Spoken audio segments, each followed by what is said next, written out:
Bienvenue sur Africa 24 dans cette nouvelle édition du Tonight. Voici les titres de l'actualité. Au Niger, le jugement de l'affaire dite de trafic d'enfants n'a pas eu lieu ce lundi 13 février.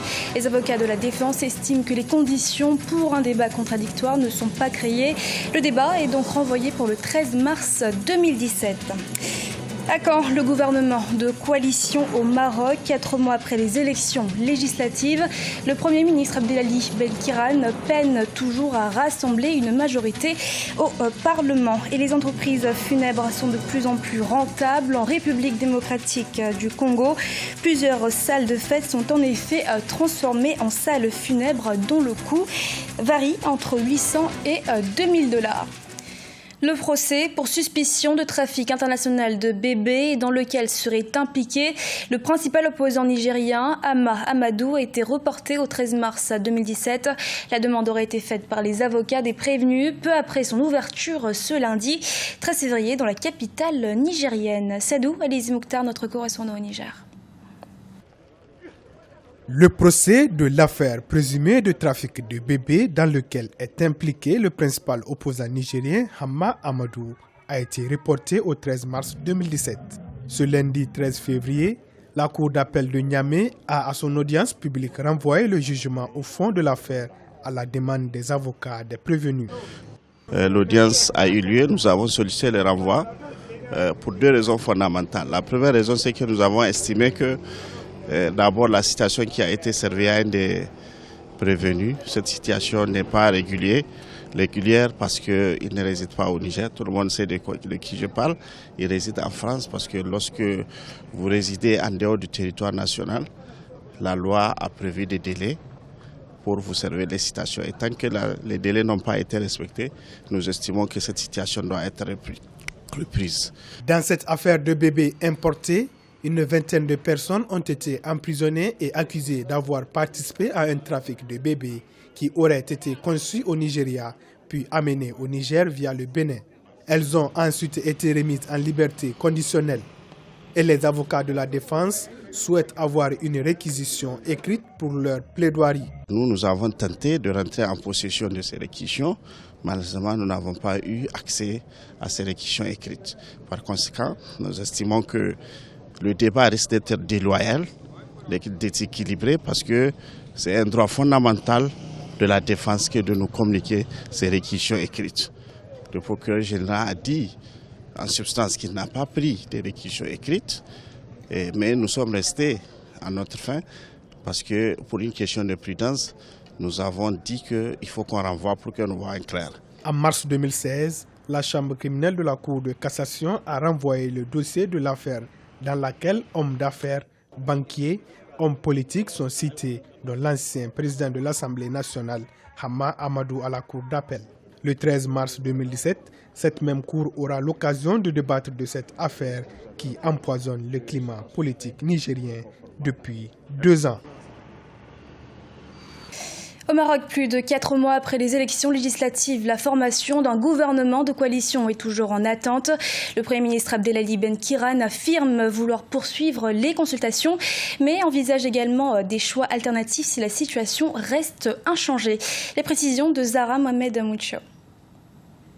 Au lendemain des législatives du 7 octobre 2016, remportées par le parti Justice et Développement, Abdelila Ben-Kiran avait été reconduit par le roi Mohamed VI à la tête du gouvernement de coalition qu'il dirigeait depuis 5 ans. Depuis, le Premier ministre mène d'intenses tractations avec d'autres formations, mais sans parvenir à rassembler les 198 sièges qui confèrent la majorité au Parlement.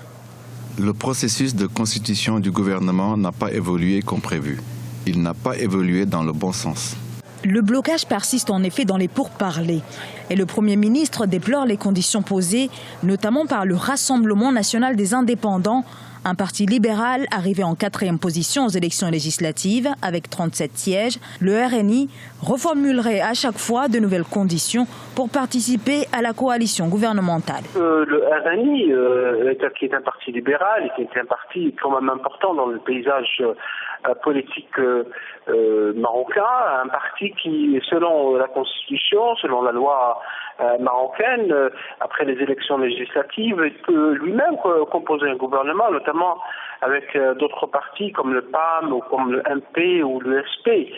Mais il n'a pas le parti majoritaire avec lui, c'est-à-dire le PJD d'Abdelilah Benkiran. C'est un parti donc qui pense que, puisqu'il est presque devenu incontournable pour la constitution du gouvernement, ça tarde depuis octobre 2016, il voudrait imposer ses choix, notamment en matière de choix des ministres, de choix d'orientation politique, d'orientation économique. Comment le RNI, avec les 37 sièges au Parlement, comment il va négocier? Est-ce qu'il va continuer à discuter avec le PJT, avec ses propres conditions? Est-ce qu'il va faire des concessions? Est-ce qu'il va être amené à constituer un autre gouvernement avec les autres partis et avec en rassemblant donc le nombre de sièges, puisque avec les autres partis, il peut constituer jusqu'à 200 sièges au Parlement, donc de la possibilité de créer un gouvernement, probablement que le roi Mohamed VI va trancher en dernier recours. Le secrétaire général du Parti Justice et Développement, Abdelilah Benkiran, indique vouloir poursuivre les consultations, notamment avec Aziza Ranouch, président du RNI.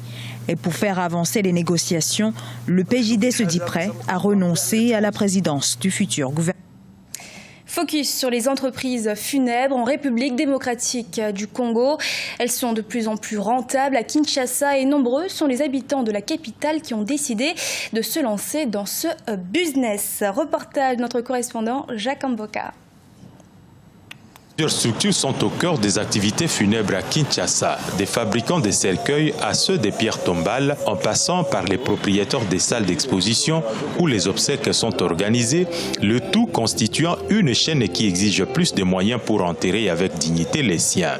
Les activités funèbres sont de plus en plus rentables dans la capitale et dans les grandes villes du pays. Conséquence, beaucoup de Kinois se lancent dans l'affaire. Le taux de mortalité élevé justifie donc l'intérêt des Kinois dans les entreprises funèbres. Vous avez votre entreprise de funérailles et que votre voisin voit que vous gagnez bien. Lui, il a son fils en Europe. Qu'est-ce qu'il fait? Il demande à son fils de l'envoyer aussi un corbillard et il se lance dans l'affaire. Et comme les clients ne manquent pas, nos clients, ce sont les morts, les gens qui sont décédés, et leurs frères viennent voir. De nombreuses salles de fête à Kinshasa sont transformées en salles des obsèques. Les administrations communales de la ville mettent à la disposition des familles des espaces publics, ceci à moindre coût comparé aux salles pour lesquelles il faut débourser 800 à 2000 $, voire plus. Au-delà des obsèques, certains assurent aussi une dernière demeure beaucoup plus confortable, ce qui fait bien entendu l'affaire des fabricants de pierres tombales.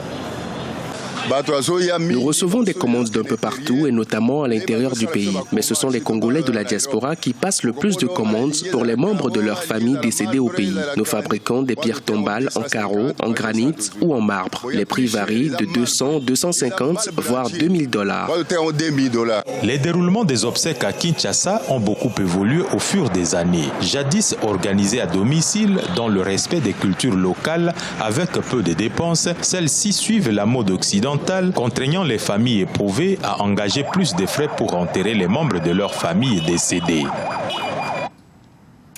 Vieux Farka Touré est l'une des valeurs sûres de la musique malienne et africaine.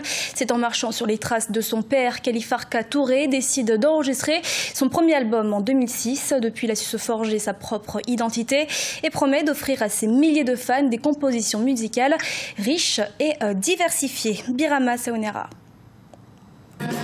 Le chanteur et guitariste Vieux Farka Touré est l'un des jeunes artistes maliens les plus adulés sur la scène internationale.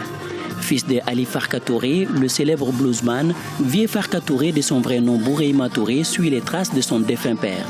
Natif de Niafunké, ville située à 250 km au sud-ouest de Tombouctou, Vieux Farka Touré est fier du parcours musical de son père, mais il ne veut pas bâtir sa notoriété sur celle de son géniteur.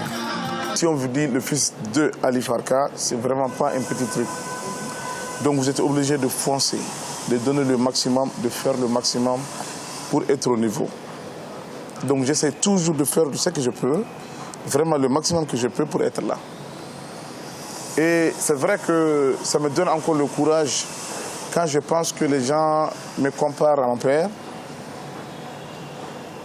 et que lui, vraiment c'est un modèle.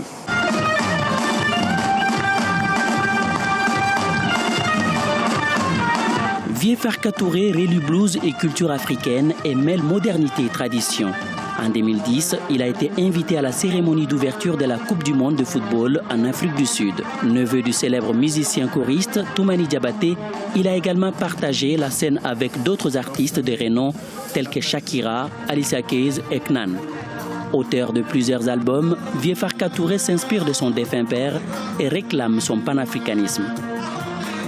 Il y a beaucoup de gens qui ne savent pas exactement s'il vient du Mali, du Burkina ou du Niger.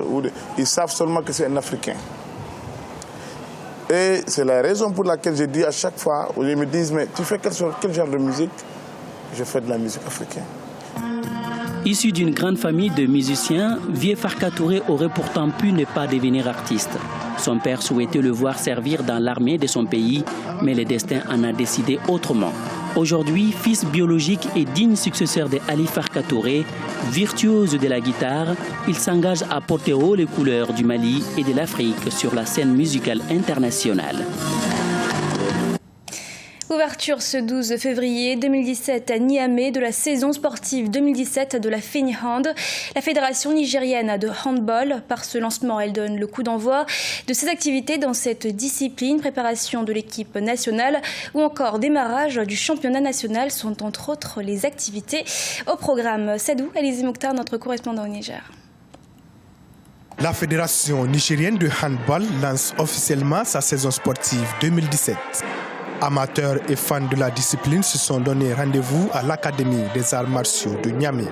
Placée sous les signes de la renaissance du handball au Niger, la saison sportive 2017 de la FENI Hand sera une occasion pour la nouvelle équipe dirigeante de cette discipline sportive de mettre en œuvre son plan d'action pour le mandat. Le programme ambitieux nous permettra au cours de ces 4 années à venir de créer les conditions d'un développement de la pratique du handball à la base. Il nous permettra également de préparer l'élite de demain à travers la promotion et la vulgarisation de la pratique du handball à tous les niveaux.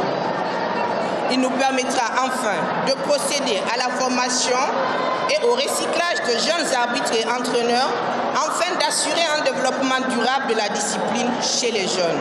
Le handball nigérien a traversé plusieurs années de léthargie par manque de financement et de compétition au niveau des équipes et clubs. La fédération s'est fixée comme objectif, depuis l'arrivée de la nouvelle présidente aux commandes, la relance des activités du handball sur toute l'étendue du territoire national. Au menu, nous aurons dès début mars à organiser le championnat national de handball.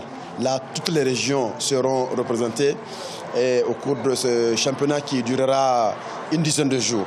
Après le championnat, nous avons prévu également une série de formations des entraîneurs des clubs, des arbitres, des membres de la fédération. Nous avons engagé nos équipes à des joutes, en tout cas continentales et sous-régionales. Et cette fois-ci également, nous allons engager des équipes au niveau des compétitions internationales. Présent au lancement des activités de la saison, le ministre nigérien de la Jeunesse et des Sports a présenté ses félicitations et encouragements à la présidente de la FENI Hand, Mme Bibata Moussa Hassan, actuellement seule présidente d'une fédération sportive au Niger. Ce journal a été réalisé par l'ensemble de la rédaction. Nous vous remercions de votre fidélité. Dans un instant, une nouvelle édition de l'actualité sur Africa 24.